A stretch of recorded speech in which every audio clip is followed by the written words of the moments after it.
জাতিসংঘ মহাসচিব অ্যান্তোনিও গুতেরেসের সাথে বৈঠক করেছেন বিএনপি সহ বেশ কয়েকটি রাজনৈতিক দলের নেতৃবৃন্দ। 15 মার্চ দুপুরে রাজধানীর হোটেল ইন্টারকন্টিনেন্টালে এই বৈঠক অনুষ্ঠিত হয়। বৈঠকে মূলত সংস্কার কমিশনগুলোর কার্যক্রম সম্পর্কে জাতিসংঘ মহাসচিবকে ধারণা দিয়েছে জাতীয় ঐক্যমত্য কমিশন।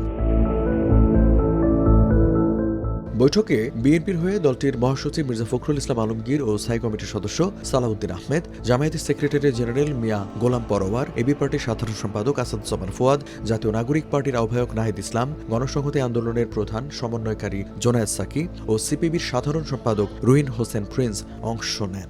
আমরা সংস্কারের ব্যাপারে কথা বলেছি, একটা ফেয়ার নির্বাচনের ব্যাপারে আমরা কথা বলেছি, টেকসই গণতন্ত্রের ব্যাপারে আমরা কথা বলেছি এবং জাতীয় ঐক্যের ব্যাপারে আমরা কথা বলেছি। বৈঠক শেষে মির্জা ফখরুল ইসলাম আলমগীর বলেন, শুধু নির্বাচন কেন্দ্রিক সংস্কার শেষ করে দ্রুত জাতীয় সংসদ নির্বাচন চায় বিএনপি। মূলত যে নির্বাচন কেন্দ্রিক যে বিষয়গুলো আছে সেগুলো করে ফেলা এবং তার দ্রুত ইলেকশন করা এবং একটা পার্লামেন্টের মাধ্যমে বাকি বিষয়গুলোকে আপনার করতে হবে। এটা চলমান প্রক্রিয়া।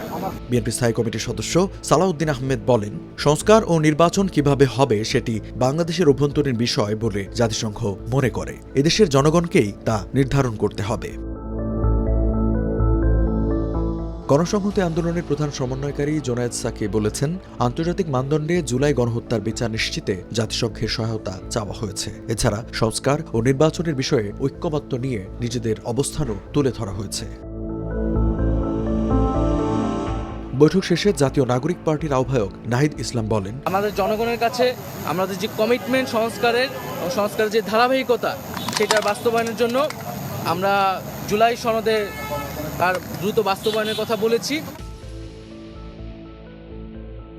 এবি পার্টির সাধারণ সম্পাদক আইনজীবী আসাদুজ্জামান ফুয়াদ বলেন, গণহত্যা নিয়ে জাতিসংঘের প্রতিবেদনে দেয়া সুপারিশ বাস্তবায়নে সংস্থাটির সাহায্য প্রয়োজন। এছাড়াও জাতিসংঘের 3টি প্রতিষ্ঠানে শেখ হাসিনার আত্মীয়রা কাজ করছেন। বৈঠকে আইন উপদেষ্টা আসিফ নজরুল, ঐক্যমত্য কমিশনের সহসভাপতি অধ্যাপক ড আলী রিয়াজ, সদস্য ড ইফতেখারুজ্জামান, বদিউল আলম মজুমদার উপস্থিত ছিলেন।